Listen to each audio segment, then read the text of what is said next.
Hi there, my name's Young. I'm a real estate agent, and today I want to talk about pre-construction condo. Essentially, Toronto was very popular destination for pre-construction condo for a very long time. I think it started from the price really picked on from 2018 to all the way to 2022, I believe. And I believe it was very peak between year 2021 to 2022. So during that period of time, I believe the price was between, depending on the project that was happening, some of them went up as much as $2,000 per square feet. And some of them were still floating around $1,300, $1,400 per square feet. And that was during COVID time. And now price has come down significantly. It's not as much as $2,000 per square feet, although they still do exist, but many of them has come down from the prices to around $1,100, $1,200, even less than that, if you find good deals, if you have insider pricing as well.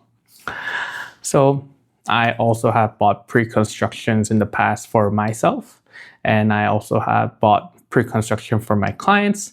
I just want to go through the process of how pre-constructions work and what happens and what you have to look out for, all those things. So let's hypothetically, there is a launch of a pre-construction condo or townhouse. You like the project and you would like to go forward. So then you decided, then what you have to do first is you have to drop up the worksheet and then have 2 pieces of government ID and post-dated checks, especially the 2 pieces of government ID and your worksheet. So essentially what this worksheet is basically is there are many choices of floor plan. You can give up to 3 of them max, so that's up to you how many you want to put into. But most of the time, if you have many properties that you would like to proceed buying, then you put lot number, you put floor heights, name of the unit that the builder has designated for. So you put all that together and you would submit the worksheet to the builder. And after the builder reviews it, they will select people that they want to work with. Usually this is a time where if you have a platinum agent, they usually get the access allocation better. And that's why a lot of agents want to work with the brokerage. And once you get allocated, once you've been chosen to work with the builder, then you will receive agreement to purchase and sale. And when you do receive the agreement to purchase and sale, that's a time when you'll read through it and you will sign them. And after you sign them, you start with 10-day cooling period. And this is a time you want to have a lawyer set up that you say you're going to do a review with, so they can get their document from the real estate agent to the lawyer, and the lawyer will review the project and the legalities, and if you like to add any of the schedules or conditions, that's when you put them.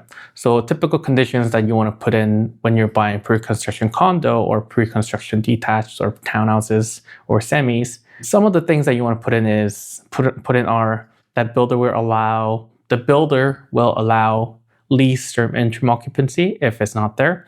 The builder will allow one-time assignment for free. If there is none, you want to add those. And you want to add capped levies for development charges. Those 3 are major.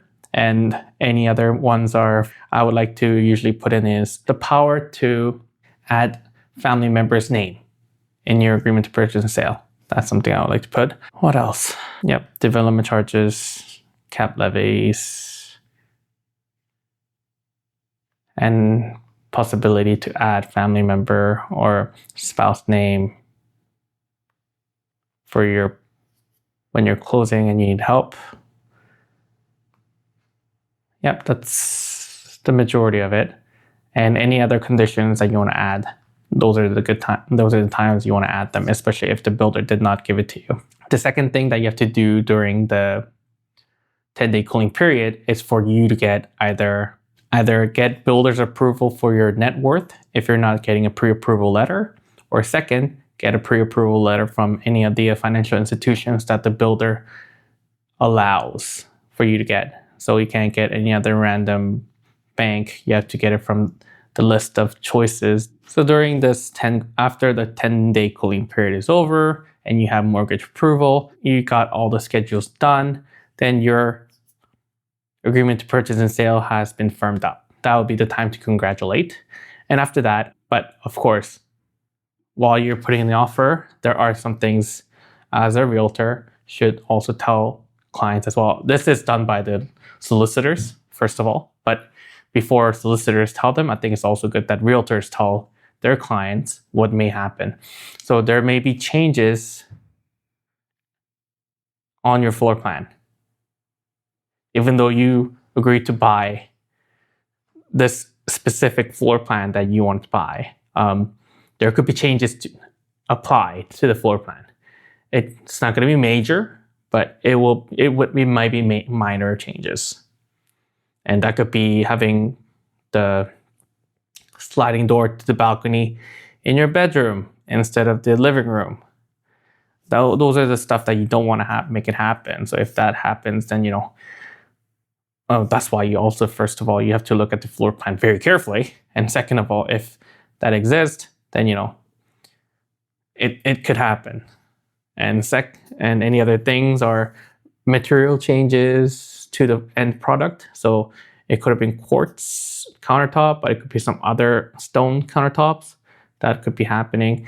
And if it's and for appliances, it could have been mainly or in the European appliances, but it could be some other appliances, any downgrades, that it's a possibility. So you have to be aware of that.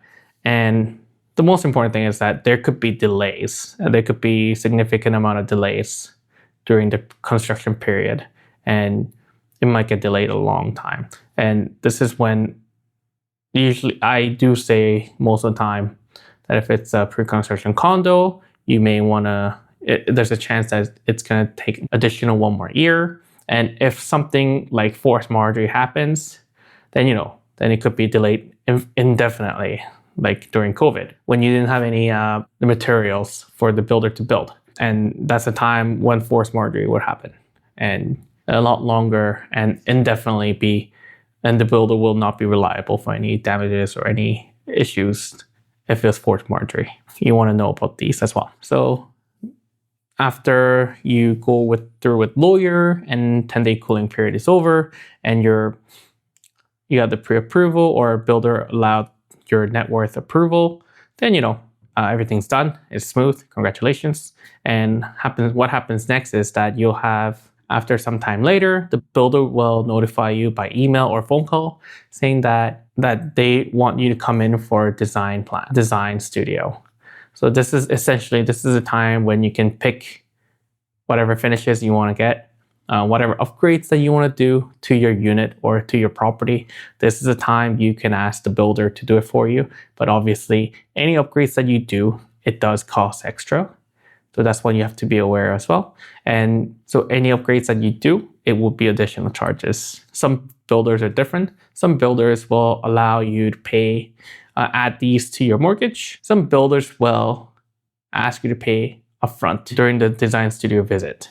So that's different by the builders. So after your design studio visit, then you'll have some time later again, and the builder will notify you later down the road when your closing is going to happen, when your PDI is set, and if there's going to be delays, they'll notify you again that there's delays and it's extended to this date, etc., etc. Full disclosure is that realtors and lawyers do not have access to this notification.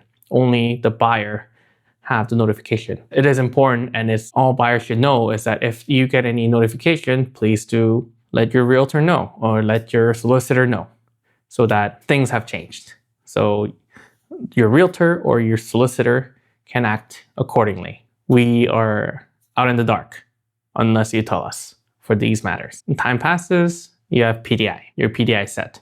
So then you'll tell your realtor that your PDI is set for this date. And if it's a good realtor that you work with, then that realtor will come with you for PDI. And they should help you to navigate the PDI together. So if there are any deficiencies, you tell the builder and you tell the third-party company that some of these are they have problem with these, so that needs to be fixed.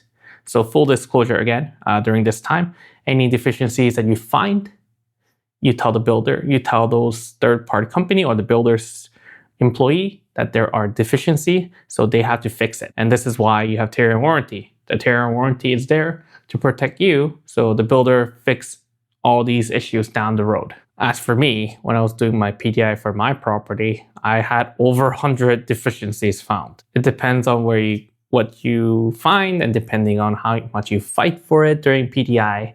I like to put everything on it as much as possible, because down the road you don't know what's going to happen.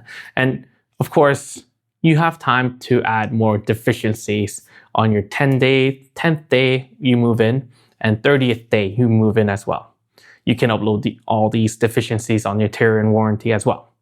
So it's not only time during PDI, but I'm doing my job, so I gotta make sure I let the builder's representation or third party know that these are deficiencies that needs to be fixed. So anyways, after that, your PDI is done, you get your mortgage, you close with the lawyer, everything's done, you move in.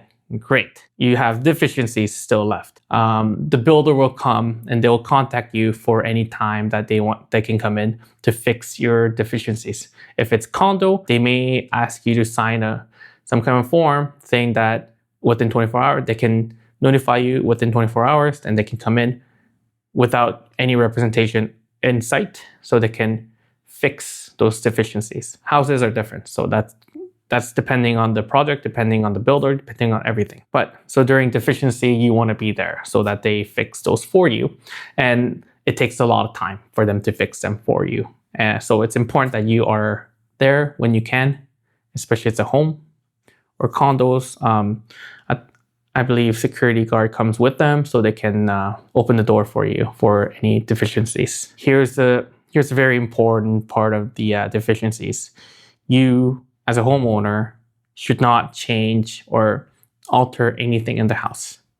If you decide to fix something, a wall, drywall, if you do construction, if you decide to finish the basement in your first year, all your Terran warranty for deficiency becomes null and void. So please note that, and please be careful. Do not do any upgrades or do not do any renovations during your first year, because you want to make sure that you have those deficiencies fully covered and taken care of by the builder's representations. You can finish all those deficiencies first and then move on. And of course, with Terran warranty, there's different year for different things that you need to do. So, and by the end, if your deficiencies are not finished, if those deficiencies that you noted were not completed by the builder and you're not satisfied with them, then the builder will compensate you money. And so for me, we had problem with the cabinets for full 2 years. They replaced it 8-9 times because we kept saying it's not good enough. Eventually, we still didn't get the cabinets that we wanted. It was always warped. It was always not perfectly put in. So they ended up paying us like a couple $100 for one cabinet side, because we kept saying, no, we want a better cabinet. We want a cabinet that's warped. We want a cabinet that's flushed. That's the thing. And if any of the deficiencies that that the builder is fixing for you, and if you don't like them, you don't have to sign them for your Terran deficiencies, just letting you know. So they will push for you. They will push you, but you don't have to sign them. But of course, you want to have a good relationship with them too, so that they fix up other deficiencies in your house. So it's a little bit funny in that sense. You need to build good rapport with the guys who are working in your house, so they do a better job for you. But at the same time, you will be really stern and firm that they didn't do a good job, so they have to come back later to do it again. So the segue to this is that what's happening to the pre-construction market at this time. This is 2026. By the way. So The market has shifted dramatically from the peak to now. Condo prices gone down, detached prices gone down, townhouses has gone down. I think overall we dropped around 25 to 30% from the peak. I mean, there are some other communities out there that has dropped even more from the peak, but it depends on where it is, or it depends on the location wise.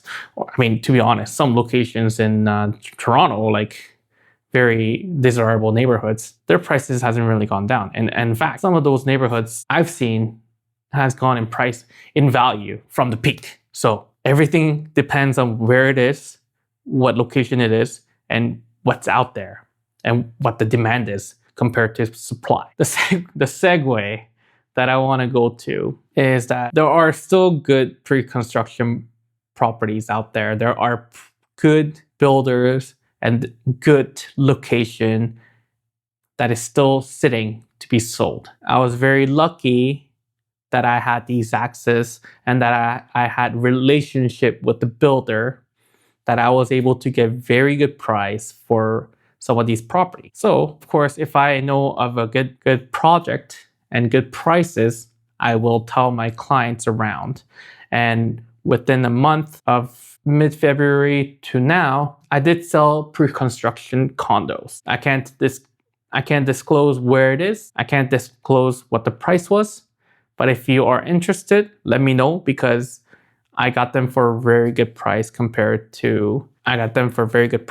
and it is very comparable to recently sale prices around. If you're interested, let me know.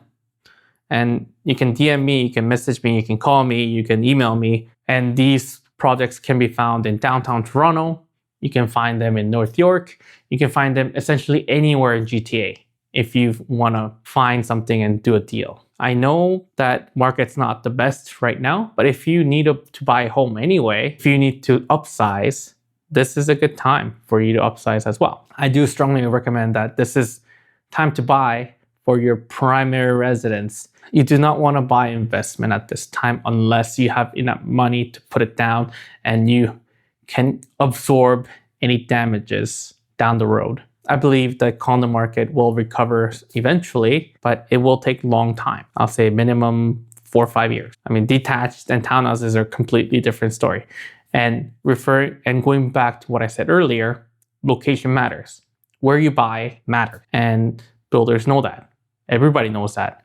And if there's less supply and more demand, price goes up. So you have to think about it carefully, and even the realtor has to think carefully to see if it would be the right project or it would be the right place to buy. But as for now, I know I keep telling people don't buy a lot of things, but it's important that I believe I need to believe in the project first in order for me to sell it. And it has to make sense if the resale value is there.